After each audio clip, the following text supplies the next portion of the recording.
구약성경 전도서 6장 10절에서 7장 14절까지 말씀입니다.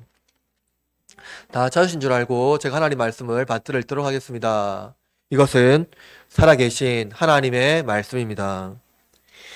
이미 있는 것은 무엇이든지 오래전부터 그의 이름이 이미 불린 바 되었으며 사람이 무엇인지도 이미 안 바 되었나니 자기보다 강한 자와 능히 다툴 수 없느니라. 헛된 것을 더하게 하는 많은 일들이 있나니 그것들이 사람에게 무슨 유익이 있으랴. 헛된 생명의 모든 날을 그림자같이 보내는 일평생에 사람에게 무엇이 낙인지를 누가 알며 그 후에 해 아래 무슨 일이 있을 것을 누가 능히 그에게 고하리요. 좋은 이름이 좋은 기름보다 낫고 죽는 날이 출생하는 날보다 나으며 초상집에 가는 것이 잔치집에 가는 것보다 나으니 모든 사람의 끝이 이와 같이 됨이라. 산 자는 이것을 그의 마음에 둘지어다.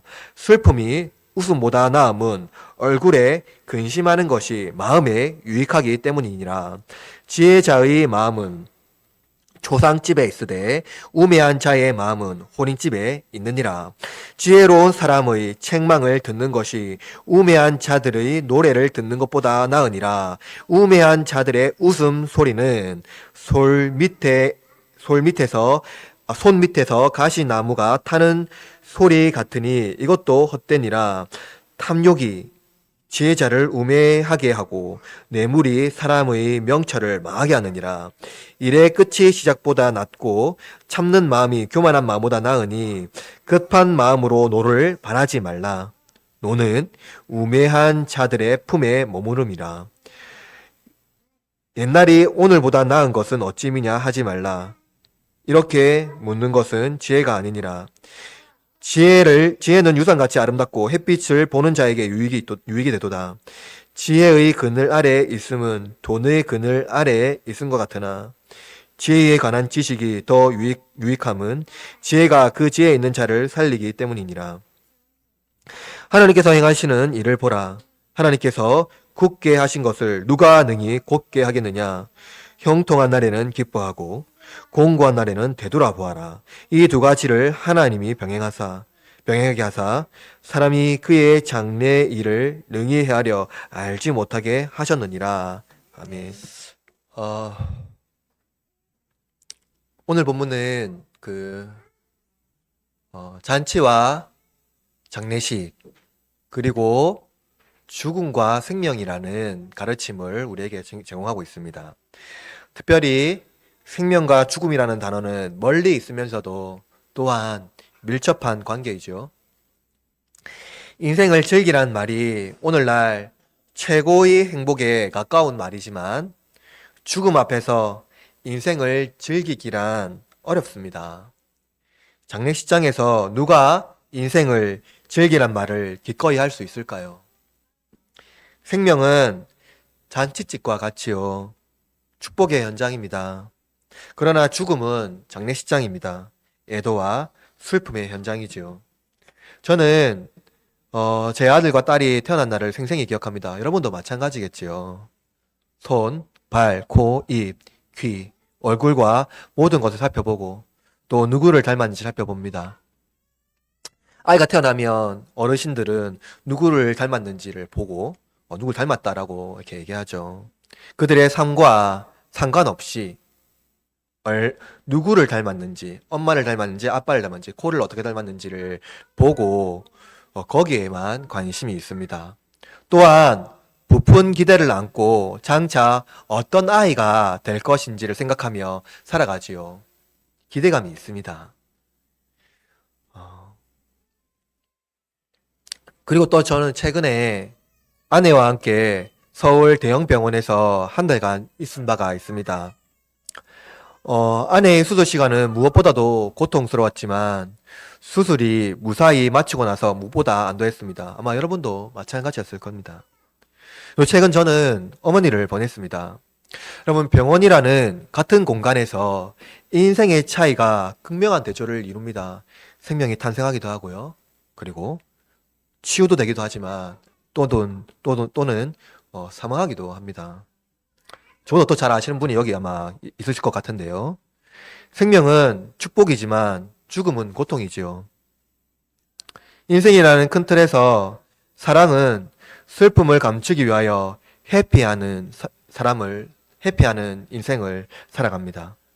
공고한 날이 왔을 때 친구가 되기란 어렵죠. 그 공고함이란 친구가 되기는 쉽지 않습니다. 축제는 인생의 행복이 무엇인지 보여주는 거울과 같지만 사실 인생의 의미를 망각하게 합니다. 여러분, 축제 현장에 가면 인생의 의미를 살펴보지가 않습니다. 그냥 내 인생이 항상 즐겁고 행복하기만 바라는 거죠. 축복만 있을 거라 생각합니다. 그러나 장례식은 고인을 응시하면서 인생의 교훈을 깨달을 수가 있습니다. 그것은 무엇입니까?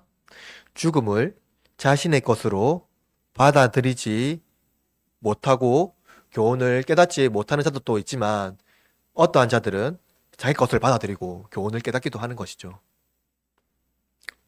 어떠한 자들은 장례식장에서도 여전히 축제로 가기를 원합니다. 죽음을 회피하고요. 그것이 나의 것이 아닌 것으로 받아들이고 고난을 받아들이지 못하는 경우가 있지요. 전적 타자로만 바라보는 경우가 있다는 것입니다. 그것이 행복을 빼앗는다고 생각하기 때문이죠. 여러분, 인생에 공고한 날이 이릅니다. 그때 전도서의 지혜자는요, 지혜가 그 사람을 지킨다 라고 말합니다. 이 공고한 날을 지혜롭게 이길 수 있는 유일한 방법은 하나님의 행하심을 인정하는 것입니다. 인생에 한계가 있지요. 우리는 언제나 한계에 봉착합니다. 그러나 그것이 왜 이르렀는지는 알지 못합니다. 어떤 이들은 한계를 인정하기 위해서 환상 속에 살아갑니다. 축제를 꿈꾸며 곤고함과 친구가 되지 못하는 것이죠. 행복이란 축제이기 때문이죠. 그러나 참된 인생의 의미와 지혜는 곤고함과 친구가 될 때야 비로소 깨닫는다고 지혜자는 말하고 있습니다. 그것이 우리의 교훈이라는 것이죠. 병원에서 배우는 인생의 지혜는요, 생명과 기쁨과 동시에 동시에 죽음의 애도입니다. 이 두 가지를 인간이 선택할 수 없기 때문에 하나님은 인생의 두 가지를 주시지만 이것이 왜 이르렀으며 또 장래에 어떻게 될지를 알 수 없으므로 회피하거나 환상에 살지 않고 현실을 인식하며 살아가는 것이 지혜라고 오늘 본문은 가르쳐주고 있는 것이죠. 따라서 제가 여러분에게 설교하고자 하는 목적은 이것입니다. 고통당하는 사람에게 공고한 날에는 그날의 상대적 유익을 찾음으로써 주권적인 하나님에 대한 신뢰를 보여주고 독려하라는 것입니다. 오늘 공고한 날을 이기는 지혜라는 말씀으로 하나님의 말씀을 선포하겠습니다. 우리 교회에 유익이 되는 시간이 되기를 바랍니다. 첫째로 무엇이 선한 것인지 인생은 알지 못한다입니다. 여러분, 인생의 가장 큰 한계는요, 자기 인생을 나 스스로가 알지 못하면서 살아내야 된다는 것이죠. 세상의 현장에 던져졌지만 이 세상의 현장에서 내일을 알지 못하고 계획은 하지만 늘상 그 계획대로 되지 않는다는 것을 우리가 알고 있고 그것이 우리의 인생의 한계라는 것입니다. 그래서 전도자는 인생의 큰 한계 앞에서 어떻게 하냐면요, 적는 자 앞으로 우리를 인도하고 있다라는 것이죠. 전도자는요, 이름과 존재가 이미 시간 중에 계시되었음을 본문에서 알려주고 있습니다. 전도자는 창조를 언급하면서 우리에게 하나님의 주권이 우리가 살아가는 세계에 어떤 영향을 주었는지 그 말씀을 하고 있습니다. 오늘 본문 6장 10절 보십시오. 6장 10절. 이미 있는 것이 무엇이든지 오래전부터 그의 이름이 이미 불린 바 되었으며 사람이 무엇인지도 이미 안 바 되었다니. 여러분, 전도자는요, 지금 수동태 구문을 사용합니다. 그죠? 수동태를 사용합니다. 그런데 본문에 숨어있는 주어가 있죠? 주어가 있습니다. 그죠? 이 주어는 무엇입니까? 하나님이에요. 하나님. 보십시오. 이미 있는 것이 무엇인지라고 말하고 있는데요. 이것은 무엇입니까? 이미 있는 것. 그거는 해달별 같은 거죠. 그러니까 전도자는 지금 관찰자가 관찰하기 전에 이미 생겨난 것을 말하고 있는 거예요.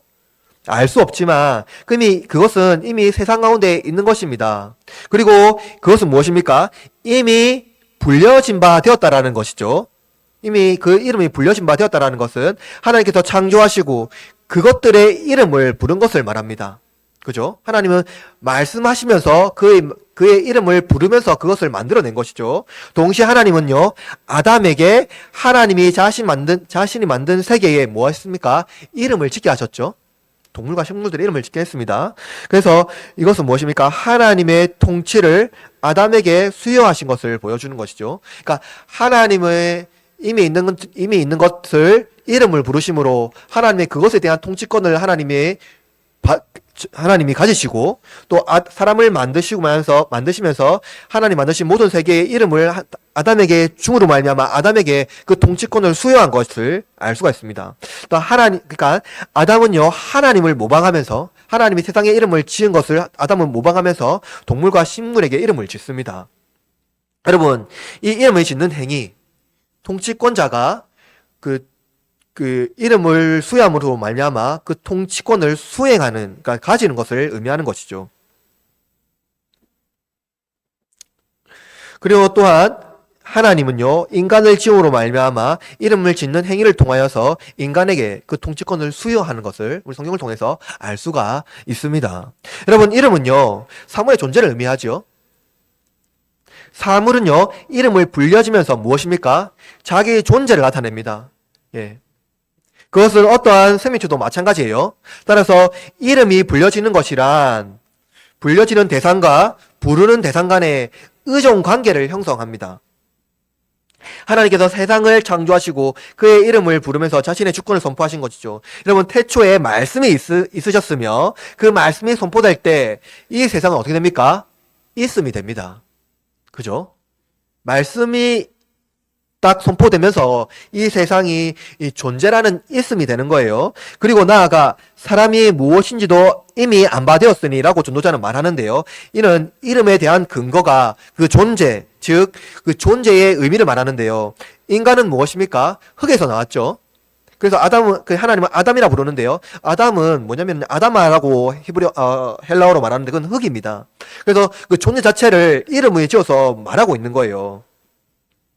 하나님은 인간을 창조하시고 그 존재를 이름 지어 부름으로써 인간에 대한 통치권을 하나님은 행사하십니다.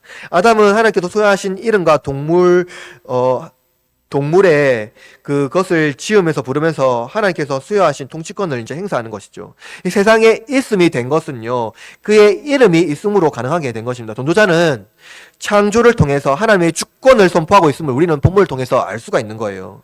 인간도 하나님의 주권이 있음이라는 존재가 됨으로, 그러니까 하나님의 주권을 통해서 인간이 있음이라는 존재가 됨으로써 하나님의 주권의 영역 안에 들어갑니다.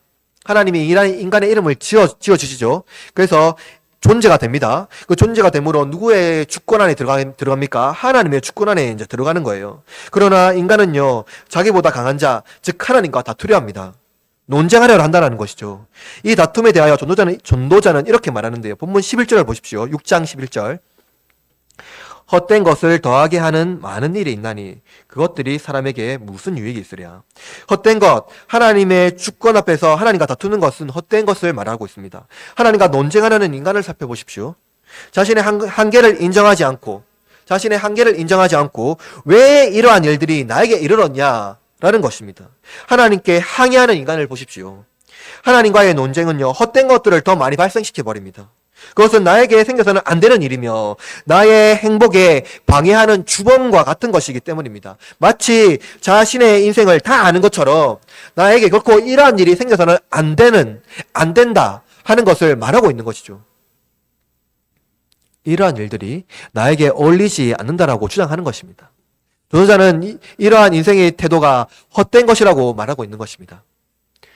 인간은 자신의 성결, 무결, 그리고 결코 자신의 문제를 심각하게 고민하지 않습니다. 도리어 회피하고 잔치를 위한 허상에 빠지며 살아가는 것이죠. 자기의 인생을 알지 못하면서도 한계를 인정하지 않으려는 거예요. 그럼 선한 것이란 결코 고난이 아니다라고 생각합니다. 과거 고대 철학자들도 선한 것이란 고난이 아니라고 말했습니다. 여러분, 인간이 자신의 한계를 인정하지 못하면서 하나님께 항의한다면 그것은 무엇입니까? 결코 아무런 유익이 없습니다. 말을 많이 해도 헛된 것이라는 거예요. 인생이 하나님께 항변하며 자신의 선함을 주장하는 것은 자신에게 아무런 유익이 없다는 것입니다. 하나님께 항변하면서 자신의 선함을 주장하는 것은 자기에게도 아무런 유익이 없습니다.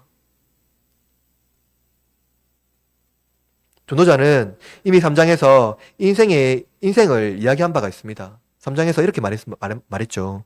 날 때가 있고 죽을 때가 있으며 울 때가 있고 웃을 때가 있으며 슬퍼할 때가 있고 춤출 때가 있으며. 여러분, 인생은요 하나님께서 허락하신 것이죠. 왜 이러한 일이 일어났는지 궁리하는 것은요 우매한 자들의 특징입니다. 물론 고민을 해야죠. 그러나 그러한 것에 대해서 인생의 어떠함을 논하는 것은 우매자의 특징이라는 거예요. 이들은 하나님을 알지 못합니다. 하나님을 인정하지 않은 것이죠. 자신의 한계를 인정하지 않는 것입니다. 인생의 큰 지혜를 깨닫지 못합니다. 전도자는 이렇게 말합니다. 본문 12절을 보십시오. 헛된 생명의 모든 날을 그림자같이 보내는 일평생에 사람이 무엇이 낙인지 누가 알며 그 후에 해 아래 무슨 일이 있을 것을 누가 능히 그에게 고하리요. 여러분, 전도자는요 인생을 그림자같이 비유합니다. 여러분, 그림자는요 주체가 아니죠. 그림자는요 실체가 아니기 때문입니다. 실체는요 그림자의 본래의 형상입니다. 왜 전도자는요 인생을 그림자로 비유했을까요? 사람은요 자기의 삶에 선한 것을 드러낼 사건들과 행동들, 그리고 그 태도를요 사람 스스로가 결정하지 못합니다. 해 아래에서 살아가는 삶은 마치 후에 어떤 일이 벌어질지 알지 못하고 그것에 대한 아무런 결정도 하지 못한다라는 거예요. 내가 무엇을 결정했다고 해서 타인의 결정을 또한 강요할 수도 없습니다. 또한 나의 결정이 선한 것을 드러내는 결과를 예측하는 것도 불가능합니다. 어떤 의미에서 인생은 그림자와 같은 것입니다. 주체가 될 수 없죠. 또한 그림자는요 순식간에 지나갑니다. 인생이란 거대한 세계와 시간 속에 던져진 구경꾼과 같습니다. 기껏해야 역사의 흐름에 참여하는 것뿐이에요. 그 수많은 역사의 흐름 가운데에 그 정 같은 인생의 역사 가운데에 참여하는 것뿐입니다. 어떠한 선택도 역사의 사람의 결정적인 역할을 하지 못합니다. 따라서 전도자는요 역사를 지배하지 못하는 무능함을 인정하고 하나님께서 인생의 주관자이심을 받아들이는 것, 그것으로 만족해야 함을 가르치고 있는 것입니다. 흐르는 강물같이 인생의 주관자에 따라서 흘러가야 합니다. 나의 선택이 세상의 선함을 지배한다라는 교만함을 버리고 하나님과 논쟁하려는 태도를 버리고요. 하나님의 주권 앞에 굴복되어 하나님의 선하심을 바라보는 것, 그것이 우리의 만족이 되어야 하는 것이죠.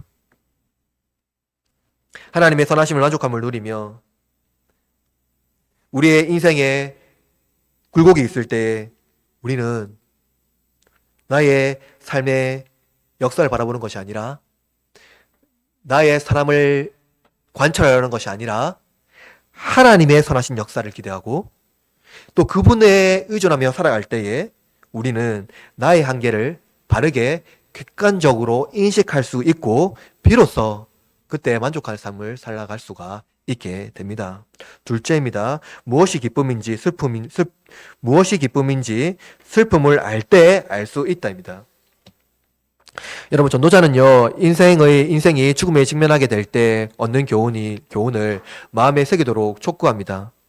과연 우리는 죽음과 친구가 될 수 있을까요? 라는 이 수사적 질문을 이제 전도자는요 인도하고 있는 것이죠. 전도자는 철학자처럼 매우 난해한 방식으로 역설적인 방법을 이 문장을 써내려 가는데요. 이 본문 7장 1절에 보면 이렇게 말합니다. 좋은 이름이 좋은 기름보다 낫고 죽는 날이 출생하는 날보다 나으며. 여러분, 좋은 이름은요 향수를 풍기는 것보다 좋습니다. 기름은 향수와 같은 거예요. 향수는요 한날 사람을 홀길 수 있습니다. 그러나 그것은요, 인해 사라지고 없지요. 좋은 향수는 살 수 있습니다. 그러나 좋은 이름은 살 수 없지요. 성품 명성을 얻는 이름은요, 사람을 홀려서 얻을 수 있는 것이 아닙니다. 그러나 전도자는요, 나아가 죽는 날과 출생의 날을 역설적으로 표현합니다. 전자는 어느 정도 이해할 수 있죠. 그 역설을 이해할 수 있습니다. 그러나 후자의 역설을 이해하려니까 이것은 매우 어렵습니다. 어린아이가 출생하는 날은요, 축제죠. 그것은요, 간접적으로 경험하더라도 기쁨과 한이가 있습니다. 어느 마을의 옆집에 아이가 출생한다. 그것은 그 자체로요, 우리의 마음에 기쁨과 한이를 느끼게 하는 것이죠. 여러분, 또한 출생은 무엇입니까? 잠재력입니다. 모든 이들에게 기쁨과 기대와 기쁨을 선사하기 때문이죠. 그러나 죽음은요, 산자들이 반드시 경험해야 될 사건인가 동시에 또한 죽음은 어떠한 것의 성취입니다. 여러분, 죽음의 순간, 그것은요, 우리 신자들에게는 그리스도께서 그의 인생을 온전히 다 받는 순간입니다. 그가 살아왔던 모든 순간의 인생을요, 그 죽음을 통해서 그리스도는요, 다 받습니다. 그런 면에서 죽음은요, 우리 신자들에게는 성취입니다. 즉, 인생은요, 죽음에서 완결됩니다. 우리는 그것을 영화라고도 말하지요. 그러나 전도자는요, 여기서 멈추지 않아요. 출생은요, 그의 상과 상관없이 누구와 닮았는지 서로 이야기합니다. 삶이나 상관없어요. 지금 그가 그냥 존재하는 것만으로 기쁨이 되고요. 존재하는 것만으로 잠재력을 말하고 있습니다. 그리고 누구와 닮았는지에 대해서 관심이 있죠. 얼마를 닮았군요. 이분 아빠를 닮았어요. 아기의 침대 앞에서 우리는요, 서로 아기를 품으며 이렇게 말하고 그렇게 그 아이에 대해서 이야기합니다. 그러나 죽음이라는 운명을 넘어 관 앞에서 우리는 무엇이라고 말할 수 있습니까? 그때 사람의 삶이, 인생이 묻어납니다. 그녀는 예수님 같았어요. 그의 성품은 온유했지요. 그녀는 꽃을 좋아했어요. 그는 축구를 좋아했어요. 또한 어떤 이들은 이렇게 이야기할 것입니다. 그는 정말 자기 자신 말고는 어떤 것도 아무도 사랑하지 않았어요. 그녀는 자기 자신만을 위해 살았어요. 요란과 관의 차이는 삶의 교훈을 가르치는 큰 차이를 만듭니다. 전도자는 이런 의미에서 출생보다 죽음이 인생의 의미를 깨닫는 설교자라는 것을 우리에게 알려주고 있는 것입니다. 여러분, 인생의 앞날은 알 수 없지요. 그것은 그림자와 같기 때문입니다. 그러나 자기 이름을 준비할 수는 있습니다. 그것은 삶의 흔적이 이름이 남기 때문이죠. 관 앞에서 우리의 인생의 교훈을 깨닫습니다. 나도 언젠가는 죽음 앞에 서게 될 날이 올 것임을 기억해야 하기 때문이죠. 우리는 관 앞에 서기를 좋아하지 않고 그날이 나의 날이 되기를 결코 기뻐하지 않습니다. 앞서 말했지만 행복과 관련 없다고 생각하기 때문입니다. 그러나 여러분, 회피하는 것은 결코 인생의 지혜가 아닙니다. 왜냐하면 죽음이란 회피할 수 있는 사건이 아니기 때문이죠. 우리는 스스로 어떤 사람인지 자신에게 물어봐야 합니다. 지혜자는 죽음 앞에 자신을 직면하는 자라고 말하고 있습니다. 플라톤은요, 죽음이 인생의 행복으로 인도하는 최종 관문으로 이해했고 그렇게 말했습니다. 그죠?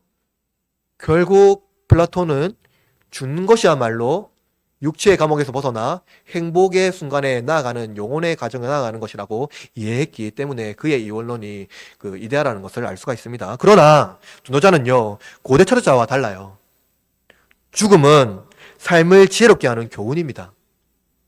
자기 삶을 직면하고 삶의 의미를 앞두고 인생을 정리하는 과정은 인생에 필요합니다. 그것은 죽음을 앞두고서가 아니라 인생 과정마다 그것은 필요한 것이죠. 그런 것을 경험하지 않고 살아간다면 그것은 우매자의 삶과 같습니다. 객관적으로 자신의 삶을 살펴보고 돌아봐야 되는 것이죠. 저는 어제 어떠한 것을 통해서 메타인지라는 것을 잠시 봤는데요. 그게 중요한 게 뭐냐면은요, 자신이 마치 밖에 나와서 내가 왜 이런 생각을 하지? 내가 왜 이런 결정을 내렸지? 내가 왜 지금 현장에 이러한 삶을 살아가고 왜 거기에 얽매여 있지? 라는 것들을 밖에 나와서 마치 자신의 타자와 같이 자신을 바라보지 못한다면 그냥 거기에 머물러 살아갈 수밖에 없는 것이죠. 그러므로 우리는 객관적으로 자신을 바라볼 수 있는 그러한 과정들이 인생 구비마다 필요하다는 것입니다. 자기의 삶을 환기하고 자기를 증명하고 돌아보아야 하기 때문이죠. 전도자는요 7장 2절에 이렇게 말합니다. 한번 2절 말씀 7장 2절 말씀 읽어볼까요? 시작.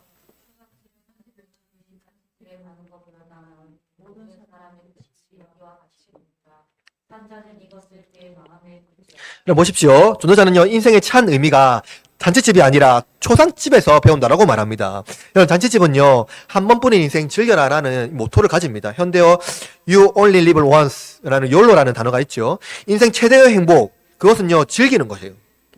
그것이 인생의 최대의 행복이라고 오늘날 가치 가운데 있습니다. 그러나 장례식은요 하루에 대한 삶을 회개하고 회개하는 것을 우리에게 선물합니다. 오늘의 삶이 무엇인지 한 번 더 회고하고 그리고 그 내 삶이 무엇인지라는 것들을 우리에게 선물한다는 거예요. 이 제자는요 죽음을 회피하지 않고 언젠가 자신의 차례가 올 것이라는 것을 깨닫게 하는 것입니다. 그때 나의 삶에 어떤 가치가 있을까? 사람들은 나에게 무엇이라고 말할까? 라고 자신에게 질문합니다. 객관적으로 보는 것이죠. 죽음에 직면한 사람은요 헛된 망상과 헛된 영광으로 사로잡히지 않습니다. 자기의 삶에 할 수 있는 것과 할 수 없는 것에 대하여 사로잡히지 않고 진지한 삶을 살아갈 수가 있는 거예요. 선한 삶을 살기 위해서 전도자는요 죽음을 기억하며 살아가야 한다라고 말합니다. 선한 삶을 위해서요. 신자는 이것을 기억해야 됩니다. 전도자는요 슬픔과 웃음에 대한 운율을 또한 설명하는데요. 3절 말씀 읽어볼까요? 7장 3절 말씀. 슬픔이 나음은 여러분 보십시오. 슬픔이 웃음보다 낫는 것은 어떠한 의미인가요? 우리는 웃는 것이 좋죠. 슬퍼하며 우는 것보다 웃음이 더 좋다는 것을 우리는 인식하며 살아갑니다. 그러나 전도자는요 문맥에 따라서 웃음이란 전도서 전체에서 말하는 기쁨을 말하는 것은 아닙니다. 우리는 기뻐해야 되고요. 웃어야 됩니다. 그러나 여기서 말하는 웃음은 뭐냐면요. 잔치집에서 웃는 해픈 웃음을 말합니다. 그냥 내 삶에서 기쁨이 일어나는 것이 아니라 그냥 그 순간 안에 일어나는 해픈 웃음이요. 그저 사라질 향수와 같은 해픈 웃음은 인생에 아무런 교훈을 주지 못한다는 거예요. 그러나 근심은요. 마음에 유익하다고 말합니다. 전도자는요 죽음이라는 교훈을 깨닫기 위해서 역설적인 수사학을 사용합니다. 그 슬픔이 웃음보다 낫고 초상집이 혼인집보다 낫고 책망이 노래보다 낫다라고 전도자는 지금 역설적으로 지금 말하고 있는 거예요. 전도자가 이러한 역설의 수학을 사용하면서 우리에게 깨닫게 하려는 것은 무엇입니까? 슬픔이라는 고통을 억제하고 그것을 완화시키는 마취제로서 웃음, 혼인집, 노래를 사용하지 말라는 거예요. 회피하는 것, 그것은 행복을 위한 답이 아니라는 거예요. 참된 묵상의 길로 나가기 위한 슬픔의 장벽을 방해하는 웃음은요, 인생에 어떠한 교훈도 주지 못합니다. 누구도 죽음과 고통의 현실을 잔치로 축소하지 못하는 거예요. 그러한 현실이 맞닥뜨렸을 때 다른 것으로 그것을 축소하고 억제하려는 것은 결코 지혜자가 할 수 있는 것이 아니라는 겁니다. 어리석은 자는요 책망을 줄 수도 없고 받지도 못합니다. 그저 해픈 웃음이 그를 즐겁게 할 뿐이죠. 잔치집에서 허망한 영광에 대하여만 그냥 살 수밖에 없는 존재입니다. 그러나 지혜자는요 책망을 듣고 자기 삶을 돌아봅니다. 전도자가 우리에게 가르치는 인생의 행복이란 슬픔을 억제하는 환상에서 벗어나 참된 기쁨을 알기 위해 슬픔을 회피하지 말라는 겁니다. 슬픔은 영혼의 양약이죠. 우리의 영혼을 고양시켜줍니다. 하루를 사는 삶의 의미를 깨닫게 합니다. 장례식에서 배우는 삶의 교훈은 잔치집에서 웃음의 시간을 보내는 것보다 더 많은 삶의 의미를 깨닫게 한다라는 거예요. 전도자는 우매한 자들의 웃음을 손 밑에서 가시나무가 타는 소리로 비유합니다. 장작이죠. 여러분, 가시나무가 타는 소리는요, 요란합니다. 다다다닥 하죠. 그러나 가시나무는요, 장작으로 큰 의미가 없어요. 다만 소리만 요란할 뿐이지 화력은 없습니다. 오래 가지도 않아요. 우매한 자의 웃음소리가 삶에 어떠한 의미도 주지 못한다는 것을 지금 가시나무의 소리로 비유하고 있는 것입니다. 그저 하루를 허비하는 요란한 소리에 불과한 것이죠. 공고함이란 인생의 한계에 직면했을 때 우리의 죽음을 기억해야 한다는 겁니다. 장례식에서 배운 교훈을 우리는 기억해야 됩니다. 이것 또한 지나간다 라는 회피하려는 마음가짐을 버려야 합니다. 어떻게 울어야 할지 아는 사람만이 해픈 웃음으로 인생을 허비하지 않습니다. 고통의 시련을 깊이 경험하고 그것을 묵상한 사람은요, 웃음의 인생의 깊이를 드러냅니다. 결코 해픈 웃음으로 자신을 감추지 않는 거예요. 그러므로 훌륭한 삶이란 훌륭한 죽음을 준비하는 것입니다. 공고함 앞에 회피하고 해픈 웃음으로 넘어서려 하지 마십시오. 지혜는 때때로 우리를 공고함 앞에 직면하게 하며 쉽지 않지만 공고함과 벗이 되게 합니다. 친구가 되게 합니다.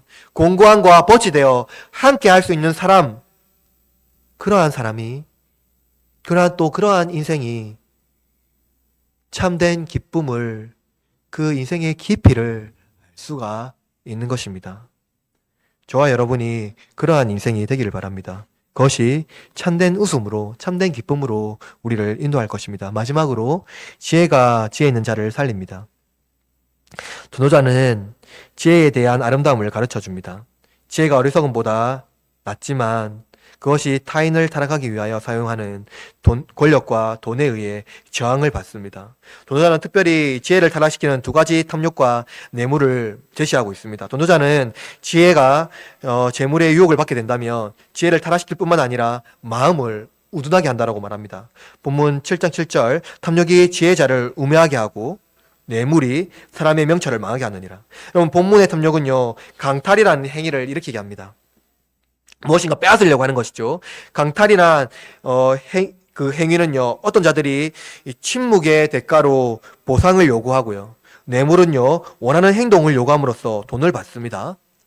전자는요, 삶의 결정권을요, 타인에게 넘기는 것이고요, 후자는요, 선입견을 주입함으로써 판단을 흐리게 합니다.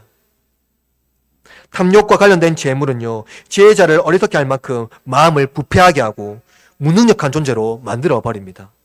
이어서 전도자는요, 일의 끝과 시작을 말하는데요, 고대 근동의 권력자 혹은 투자자는요, 이러한 탐욕과 재물에서 자신을 보호했지만 노출되어 지혜자가 아니라 이들은 어리석은 자가 되었습니다. 탐욕과 재물 앞에 참된 지혜를 바라보는 자들의 태도는요, 어리석은 자라는 비난을 주저없이 합니다. 이어서 여러분 8절의 말씀을 보십시오. 8절에 보면 일이 끝이 시작보다 낫다라고 이렇게 시작합니다. 여러분, 인생의 과정으로 볼 때 인생의 마지막이 그 삶의 열매를 드러내죠. 인생의 마지막이 딱 끝났을 때에 그 삶의 열매가 무엇인지 최종적으로 나타납니다. 저는 일생 동안 겉으로 드러나는 것이 참된 성공을 평가하는 훌륭한 기준을 하지 못한다는 것을 강조하고 있는 것입니다. 인생에서 지혜로운 자의 길이 올바른 것임을 입증하려면 종종 상당한 시간이 필요하지요. 인생의 끝까지 가봐야 하니까요. 사람의 마음이란 조급함 때문에 섣불리 결정합니다. 그럼 조급함은요, 경제사회의 중요한 연료입니다. 그러나 인생의 차원에서 조급함이란 결코 좋은 연료는 아닙니다. 그것은요, 인생을 편안하게 하고 안식할 수 있는 지름길로 이해할 수 있으나 긍정적으로 영혼을 곁길로 가게 하는 지름길이기 때문입니다. 전도자는요, 참된 마음이 교만한 마음보다 나으니라고 말합니다. 여기서 우리는요, 지혜자의 책망이 우매한 자의 노래 혹은 칭찬보다 좋다라는 것을 인식해야 됩니다. 인식적인 비난이 아니라, 인격적인 비난이 아니라, 인생의 교훈은 잔치보다 장례식장에서 얻는 유익이 많다는 점에서 우리는 책망이 인생의 일 교훈한다는 것을 중심에 두어야 합니다. 공고한 날이 이를 때 우리는 조급함을 선택하지요. 우리 마음이 때때로 조급합니다. 여러분, 조급함의 선택에서 가장 중요한 것은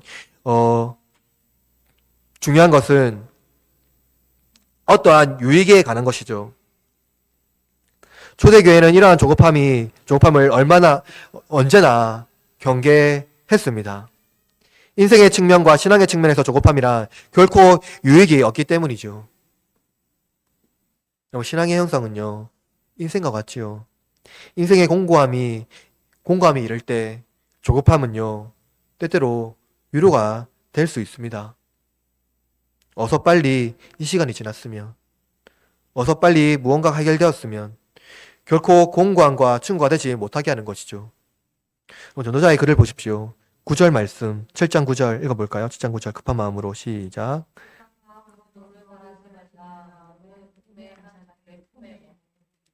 여러분, 인간이 무너지는 중요한 핵심은 급한 마음으로 노를 바라는 것입니다. 화를 바라는 것은 상대에 대한 증오와 원망을 마음속에 성장시키므로 그것을 폭발시킴으로 자신의 영혼을 파괴하는 것입니다. 상대방의 영혼이 파괴되는 것이 아니라 결국적으로 자기 영혼이 파괴되는 것이죠. 화가 바라게 되면 그것은 상대할 수 있는 능력이 사실상 무력화됩니다. 화가 소장이 되어 영혼을 지배하게 되는 것이죠. 결코 지혜가 설 자리를 제공하지 않고 화가 지혜를 삼켜 수장이 되어 결국 우매한 자가 되는 것입니다. 인생의 의미에서 화란 지금의 순간을 견디지 못하는 어리석은 자의 태도입니다. 순간에 견디는 힘을 기르고 지혜가 나를 인도하도록 조급함이 아닌 인내로 인생을 손질해야 합니다. 영혼의 안식은 공고함, 바로 지금 견디지 못하는 조급함이 아니라 공고함과 친구가 되는, 그리고 친구가 될 수 있는 인내를 내 마음속에 성장시키는 것입니다. 인내는 도덕적 정직이 참으로 나은 길이라는 것을 깨닫게 하기 때문이죠. 그러나 여러분 반드시 기억하십시오. 이 도덕적 정직이라는 것은 꽤나 긴 시간이 요구된다는 것입니다. 그러한 조급함에서 우리는 벗어나야 합니다. 조급함에 대한 예를 전도자가 제시하고 있는데요. 전도서 7장 10절에 이렇게 말합니다. 옛날이 오늘보다 나은 것은 어찌미냐 하지 말라. 이렇게 묻는 것은 죄가 아니니라. 우리 때때로 과거의 형통함이 지금의 공고함보다 더 좋다라고 말하는 경우가 있습니다. 우매자는 과거의 형통함을 바라보면서 공고함이 자신과 어울리지 않다라고 말합니다.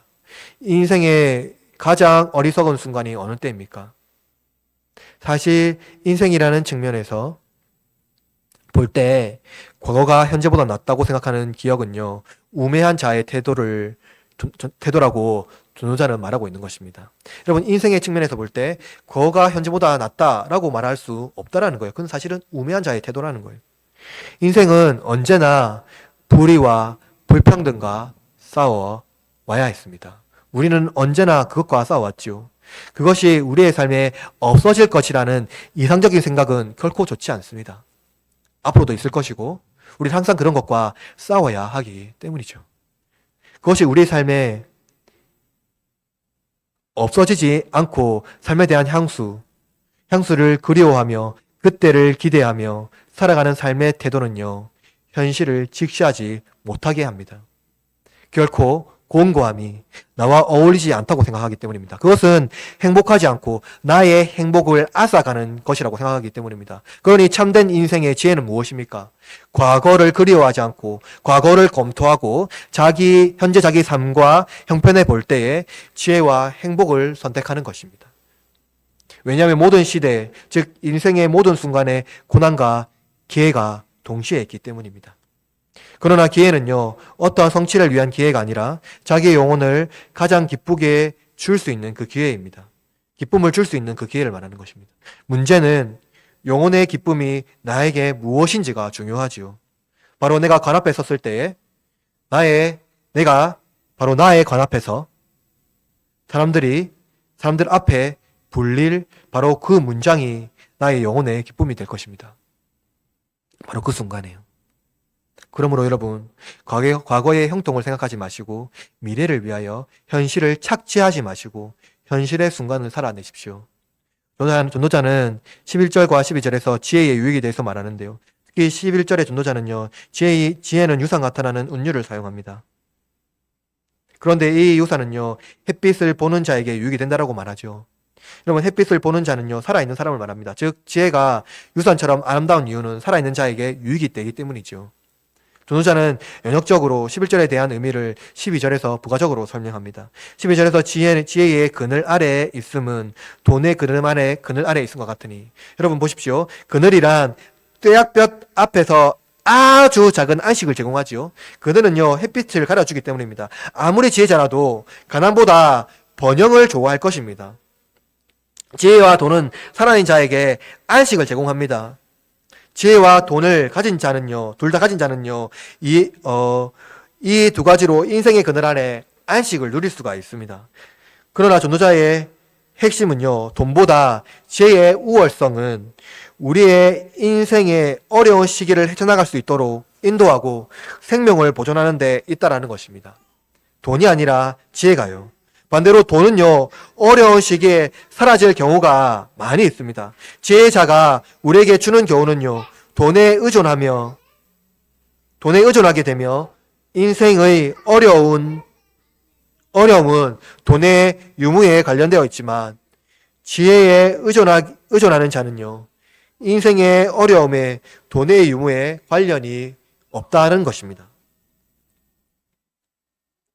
지혜가 그 지혜자를 살리기 때문이죠. 굽이치는 인생에서 공고함은요, 지혜로운 자에게 큰 지혜를 깨닫는 친구가 됩니다. 사물과 환경에 휩쓸리지 않고 하나님께서 자기에게 주신 사명을 따라서 현재를 살아가는 것입니다. 이것이 전도자가 내리는 결론입니다. 전도서 7장 13절에 보면 이렇게 말합니다. 하나님께서 행하시는 일을 보라. 하나님께서 굳게 하신 것을 누가 능히 곧게 하겠느냐. 전도자는 하나님의 섭리를 이야기합니다. 필멸할 인생이 불멸하는 하나님의 뜻을 돌이킬 수 있느냐는 것입니다. 인간은 한순간도 자기의 선택과 결과를 알고 선택할 수 없습니다. 그 선택이 자기에게 어떻게 돌아올지를 아무도 모르는 것이죠. 그러나 하나님은 아십니다. 하나님께서 선택하시고 행하시는 일에 대하여 우리는 그의 선하심을 바라보는 것이 최선이며 그것이 우리의 최대의 행복이라는 것입니다. 그분은 우리가 듣지 못하는 소리를 들으십니다. 전도자는 하나님께서 행하시는 섭리에 대하여 부가 설명을 하는데요. 오늘 본문 14절 말씀해 볼까요? 7장 14절 시작.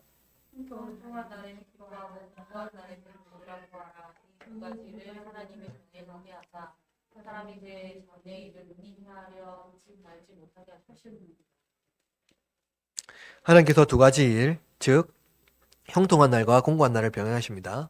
여러분 이것을 기억해야 합니다. 한 가지 일만 인생에 있는 것이 아니죠. 항상 형통한 날만 있는 것이 아니라 항상 공고한 날이 있는 것이 아닙니다. 형통한 날, 공고한 날 중 한 날만 연속된다면 인생을 돌아볼 이유가 없지요. 두 날이 동시에 일어나는 것도 아니고 병행합니다. 이 두 날은요, 인간이 알 수가 없지요. 그러나 인간은요, 인생을 계산하고 예측하려 합니다. 하나님께서 인간의 계산을 넘어서시죠. 욥은 복과 하가 하나님께서 온 것임을 시인합니다. 두 가지가 하나님께부터 왔다는 것을 인정할 때 형통함으로 교만하여 우쭐대지 않고 공고함으로 자신의 삶을 망치지 않습니다. 가장 큰 지혜는요, 하나님께서 우리의 인생을 미리 아시고 그리고 우리의 계산을 넘어서 이해할 수 없는 섭리와 사랑이 하나님 앞에 있고 그의 긍휼하심이 우리를 인도하신다라는 것을 우리 가운데 새기고 믿는 것입니다. 바울은 이렇게 고백합니다. 여러분 들어보십시오. 로마서 8장 35절 37절입니다. 누가 우리를 그리스도의 사랑에서 끊으리요? 환난이나 공고나 박해나 기근이나 적신이나 위험이나 칼이랴. 기록된 바 우리가 종일 주를 위하여 죽임을 당하게 되며 도살 당할 양과 같이 여김을 받았나이다 한과 같으니라. 그러나 이 모든 일에 우리를 사랑하시는 이로 말미암아 우리가 넉넉히 이기느니라. 말씀 마무리합니다. 사랑하는 성도 여러분, 인생의 형통함과 공고함은 언제나 있습니다. 축제가 있으면 애통하는 날이 반드시 있지요. 우리는 언제나 불의와 평등과 또한 싸우며 살아왔고 앞으로도 그렇게 살아가야 됩니다. 이것이 우리 인생 가운데 없어질 것이라는 이상적인 생각은 우리는 버려야 합니다. 그렇다고 해서 그런 것들과 싸웠다고 해서 내가 항상 의를 선택한 것도 아니며 나의 선택이 세상을 의롭게 한 것도 아닙니다. 다만 하나님은 공고한 날에 처해 있는 나의 인생을 불쌍히 여기시며 나의 계산을 넘어서서 자신의 섭리와 사랑과 긍휼하심으로 우리를 그리고 저와 여러분을 인도하신다는 것입니다. 인내의 기질이 없는 나 자신을 스스로 한탄할 때 하나님은 조금의 인내의 이슬을 우리에게 내려주십니다. 나의 삶에 만족감이 없을 때 하나님은 인생의 두 가지를 허락하심으로 만족과 기쁨을 주십니다. 사랑하는 흐르는 장로교회 형제자매 여러분, 인생에 축제만 있으면 하나님이 없다고 할 것입니다. 공고함이 있다면 하나님은 나를 위하지 않는다고 할 것입니다. 그러나 하나님은 이 두 가지를 주십니다. 그러나 특별히 본문의 전도자가 장례식에서 얻는 교훈을 가슴에 새기라고 말하는 것, 그것은 공고함과 친구가 되라고 우리에게 요청하는 것입니다. 회피하고 도망가는 것이 아니라 때때로 여러분 그 가운데에 직면하십시오. 객관적으로 나를 돌아보십시오. 내 삶에 이런 일이 왜 왔는지 나를 한탄하는 것이 아니라 그럼에도 불구하고 하나님은 선하시며 하나님이 나를 인도하신다는 그런 믿음으로 나를 무장하고 나아가십시오. 인생의 인내함, 조급함이 아니라 인사를 갈망하시기를 바랍니다. 그리고 조급함에서 벗어나십시오. 이러한 인내의 은사를 하나님께 간구하며 나아가는 여러분이 되길 바랍니다. 그러므로 하나님의 은혜와 우리 주 예수 그리스도의 사랑이 우리와 항상 함께 하심으로 공고한 날에도 넉넉히 이기며 유익을 얻는 저와 여러분이 되기를 주님의 이름으로 축원합니다.